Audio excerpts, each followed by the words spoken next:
Hello and welcome to Darren's Villaging and More. Today I'd like to talk to you about Lemax Fiber Optic Trees for both the Christmas and SpookyTown line. If you like this video, please like and subscribe for more content.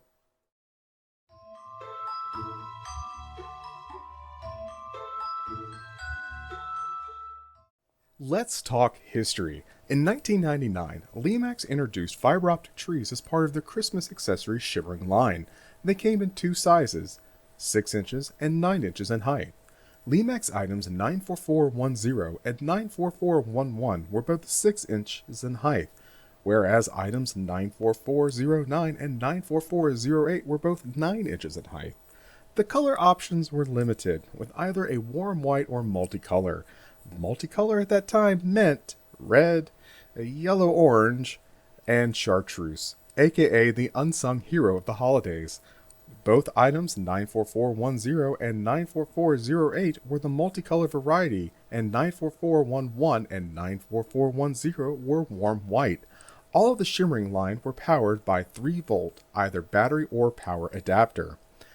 As 2007 brought to a close of the Lemax Shimmering line, a new line from Lemax came about for SpookyTown at the same time. These are Lemax items 74608, 74601, and 74600.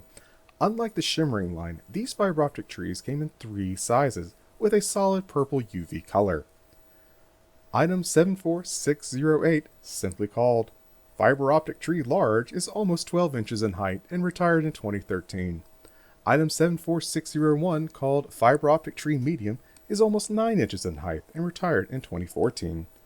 And last but not least is item 74600, which is 6 inches in height and retired in 2013.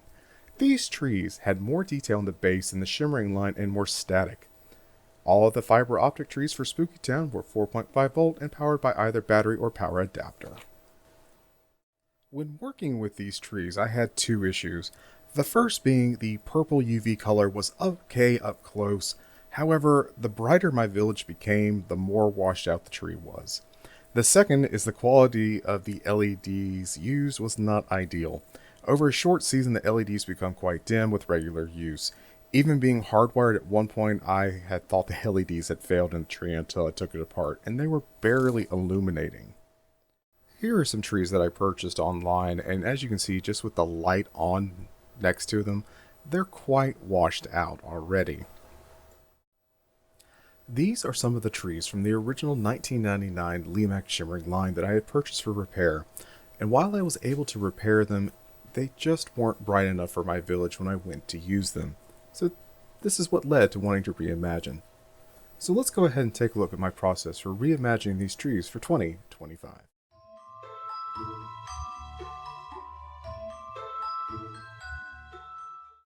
Alright, and welcome to the bench. Right now we have a Lemax Spooky Fiber Optic Tree, a pick, which is the tool that I'm going to be using the most for this project.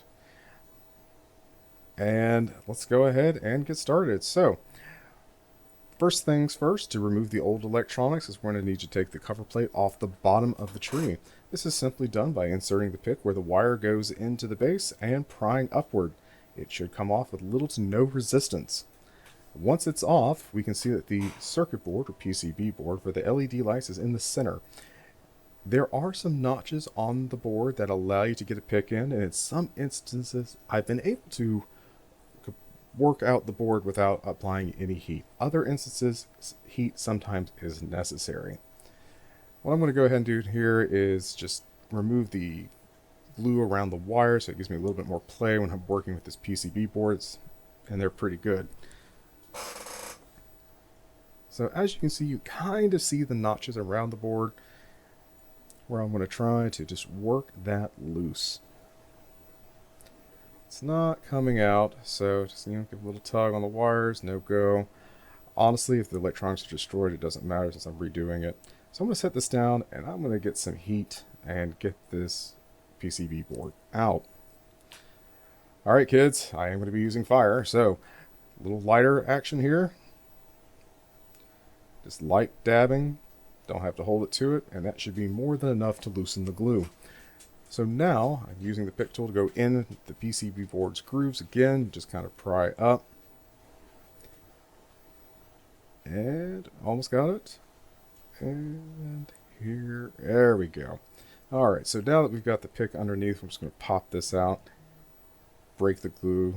There we go. Alright, set that aside. Now, the last thing we're going to want to do, now that we've got the LEDs out, you can see this little board or circuit of 3, is go back into the base and take out any remaining excess glue. I'm going to use the pick tool again to do this, and it's just going to make sure I have a nice clean working space moving forward. I don't want any old glue in the way when I'm installing my new LEDs.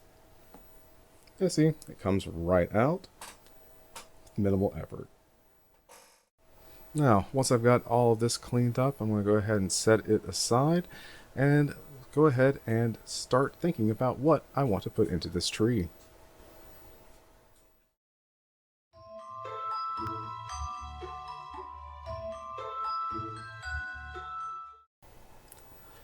LED decisions.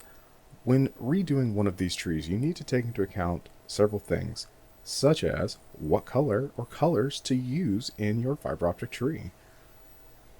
What is the voltage of the power source being used? Today's selection, I am actually going to be doing another tree I've already done before because I want multiple trees for a cemetery scene that flank a cliff. So today's selection is going to be using a 3.6 volt green blue aqua LED.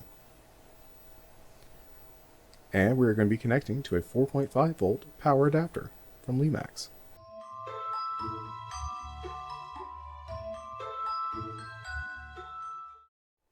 Alright, let's calculate for resistance. I wire in parallel, so I'm going to need to know the resistance per LED in order for my circuit to work.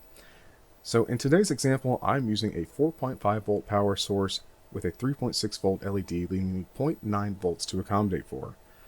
0.9 volts divided by 0.2 milliamps is 45 ohms, so at minimum I need a 45 ohm resistor for the LED to work.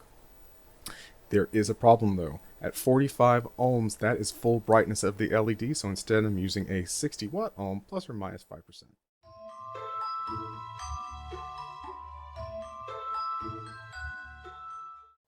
Welcome back to my bench. Here you can see the LEDs and with their individual 68 ohm resistors soldered on and heat shrink applied. I'm using a 30 gauge wire, and this is approximately about 6 to 8 inches of it. These LEDs will fit in the base of the fiber optic tree, and the dome of the LED will be resting on the bottom of the fiber optics on the base of the tree.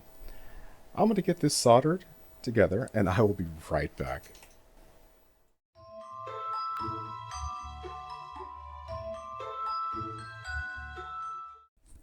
Alright, and welcome back. I've got everything soldered together. It took about 10 minutes to put the circuit together. Again, very simple circuit.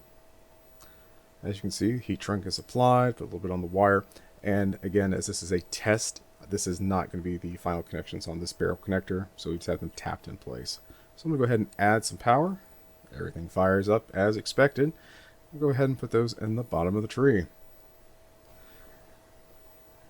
Now, I will work the LED around in the tree in order to get the best lighting, and to me, this looks pretty good.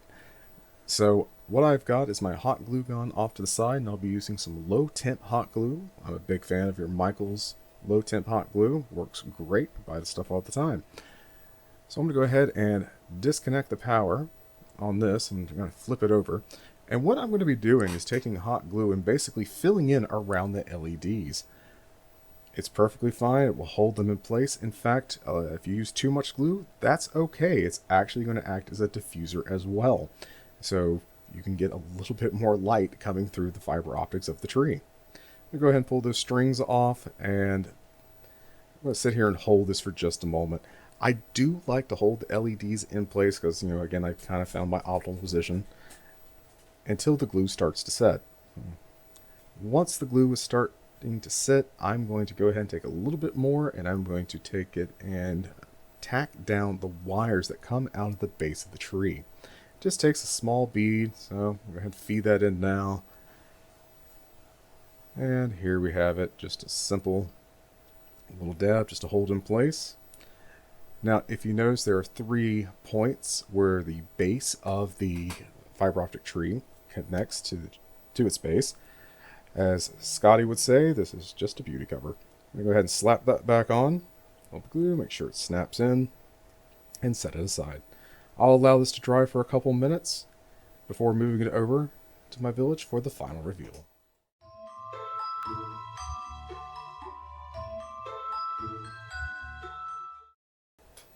Alright, the tree has been moved over to my Halloween village for 2025. This is going to be on the cemetery scene. I'm going to have 2 sets of these flanking a cliff in my cemetery of my Halloween village. So tell me, what did you think of this project? Would you have taken it on? Would you have done a different color choice, or maybe a different effect? Please let me know in the comments. I've also created an additional video with a gallery of different fiber optic trees that I've created this year. Please feel free to check it out. And as always, thank you so much for watching. This has been Darren's Villaging and More presents Lemax Fiber Optic Trees Reimagined for 2025. Like and subscribe for more content.